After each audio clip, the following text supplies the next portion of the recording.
All right, quick video, guys. I just want to destroy monotheism for everyone real quick. And I'm going to make an argument for against monotheism and then against the idea of the Christian God, one of the reasons why he can't exist in reality. So let's start with that first, why he can't exist in reality.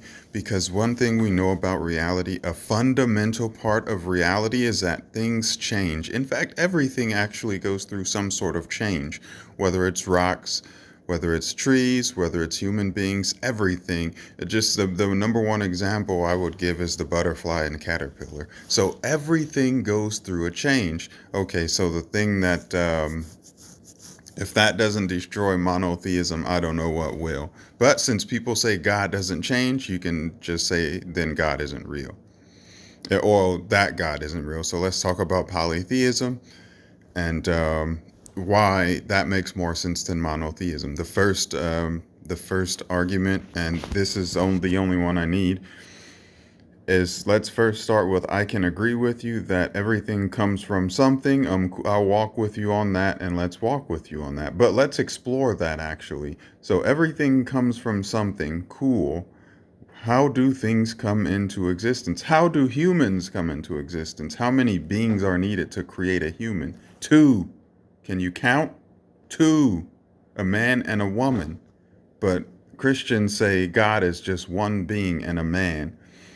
Let's think about all things that we believe come into existence, like a car. How many people does it take to build a car? How about a phone? I'm on a phone right now. How many people does it take to build a phone? I'm pretty sure it's more than one. I'm pretty sure. Furniture. How many people are assembling furniture? Clocks, watches. They say the watchman fallacy. But we know more than one person is helping to build a watch. So at what point do you have to admit that maybe polytheism makes more sense than monotheism simply based on your own logic? Everything has to come from something, right? Maybe it's some things. Maybe there's multiple gods after all. Huh? Did you think of that? Did you think of that?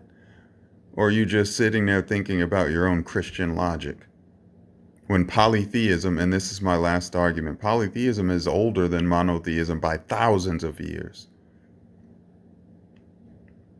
Thousands of years. Monotheism is a new idea perpetuated by kings to change and to get rid of tribalism.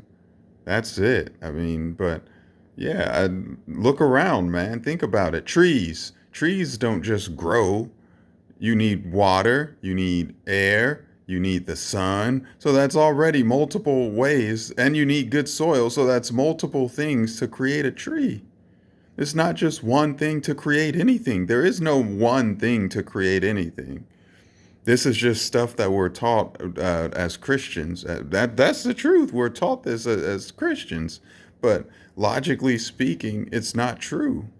It's not true. We get our water from multiple people doing their job. There's no one person creating anything. There's no thing where there's one being creating anything, and that is a fact. So again, I've got two arguments where you can't touch it. What are you going to do? I agree with you. Everything comes from something, but I'm going to say nothing comes from one being. Just think about that. Peace.